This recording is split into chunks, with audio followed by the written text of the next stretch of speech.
Welcome back to the grim, dark, brooding shadows of Otaku evolution.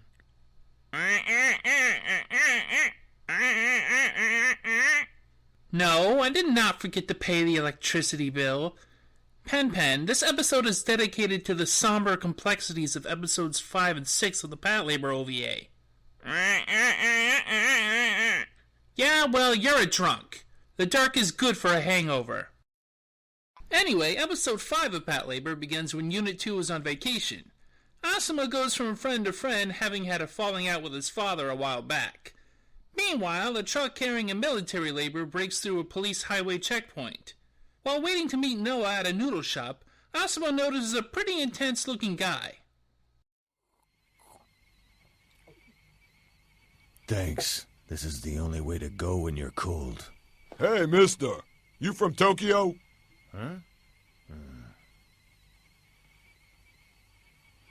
Real, honest, peace-loving looking guy, huh?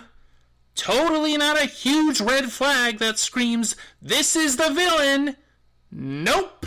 Back at the ranch, Captain Goto notices suspicious-looking men keeping watch outside.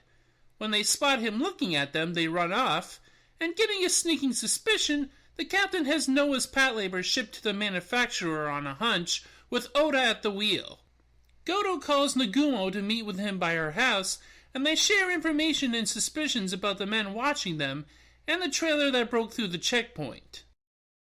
Based on the bullet holes in the squad cars and the casings recovered from the highway, the gun they used was a 20mm line metal MK-22. It was developed as a minigun for use in NATO gunships. It's also mounted on the JSDF's Type 97 labors. You can't possibly think that... I do, but I'm going on circumstantial evidence. It turns out that Goto has a good reason to be spooked by these occurrences, because soon after, military units mobilize within Tokyo and storm SV2 HQ. However, they find only Oda's Patlabor, as Noah's was already moved, as well as Captain Nagumo's unit's labors. The military insurrectionists are led by Kyotero Kai, the same man Asuma saw at the noodle shop. Wow, I am just shocked to my core, that the shady Mandy Patinkin-looking creep turned out to, in fact, be the bad guy. That's a real dun-dun-dun moment if I ever saw one.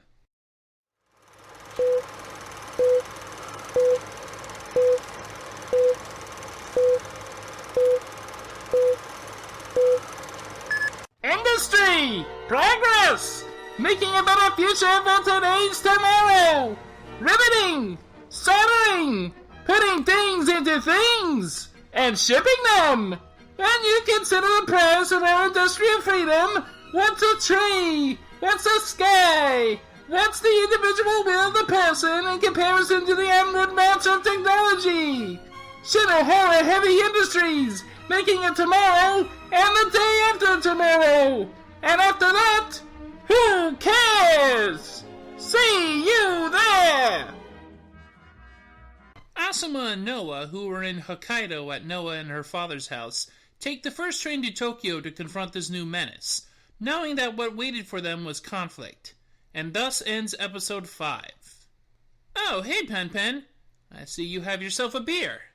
Huge shock there, you brazen souse. Oh, I just finished covering episode 5 of Patlabor.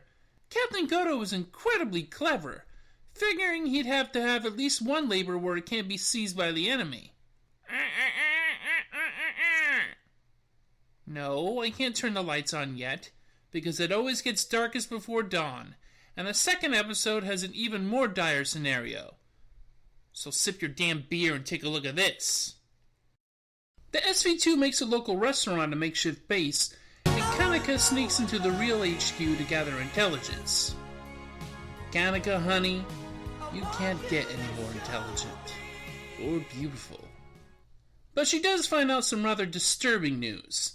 Apparently, the military rebels have a nuke. A cruise missile was sent to a U.S. military base for use in U.S.-Japan joint maneuvers. Elements in the JSDF exploited this for an opportunity to stage a coup. Captain Nagumo was ordered by her superiors to break through the siege, but then to retreat to regroup afterwards instead of fighting. She doesn't like that order whatsoever. You blind fools. Keep your hands off me! I will hereby act independently.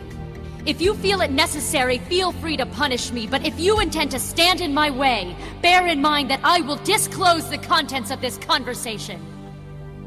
Restrain her! Yes, sir! Hello? Hello? Fuck. Did everybody hang up? I can't get used to this Skype shit to save my life. Is Captain Nagumo still there? Hello?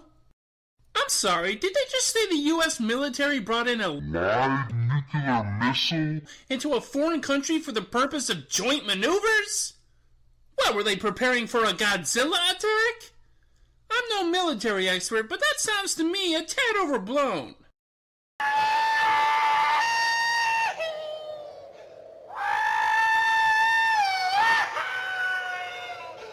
A contact informs Goto that Kai's group has 2 ships heading towards Tokyo, and he surmises that one of them has the nuke on it, though it's not clear which one has the real one and which one is a dummy. He contacts Kai to try to reason with him, but it doesn't work out. Meanwhile, Kaneka, Oda, and Shinji engage in diversionary tactics using a stolen museum piece labor.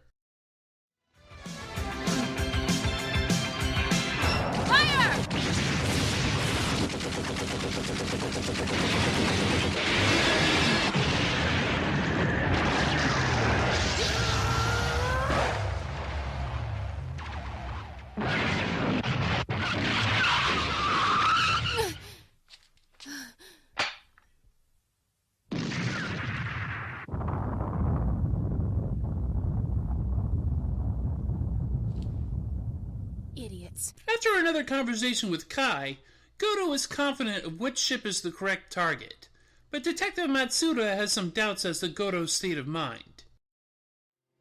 Do you really think he'll launch it? My guess is that his officers probably think it's just a bargaining tool. But he'll do it. That's the kind of man he is. Wait, and you're still going in after him? I'm getting a funny feeling that I should still arrest you after all of this. Goto, are you sure you're not still on Kai's side? Unit 2 gains the element of surprise with a military labor launch from a submarine, piloted by the one person who can withstand the G-forces, Hiromi Yamazaki. With his labor launched from below and Noah's falling from above, Unit 2 takes control of the situation, preventing the nuke's launch and defeating Kai.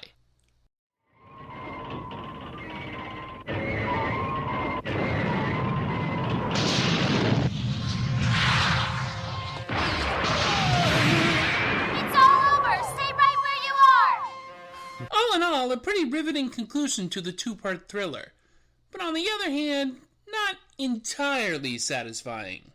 The 2-parter, while more sophisticated than the average episode of the series, comes off as being somewhat unrealized, with a lot of dangling questions and unfulfilled blanks, and it just sort of stops instead of really ending. We don't ever find out what it was that led Goto and Kai down different paths, or even why Kai wanted to take over to begin with.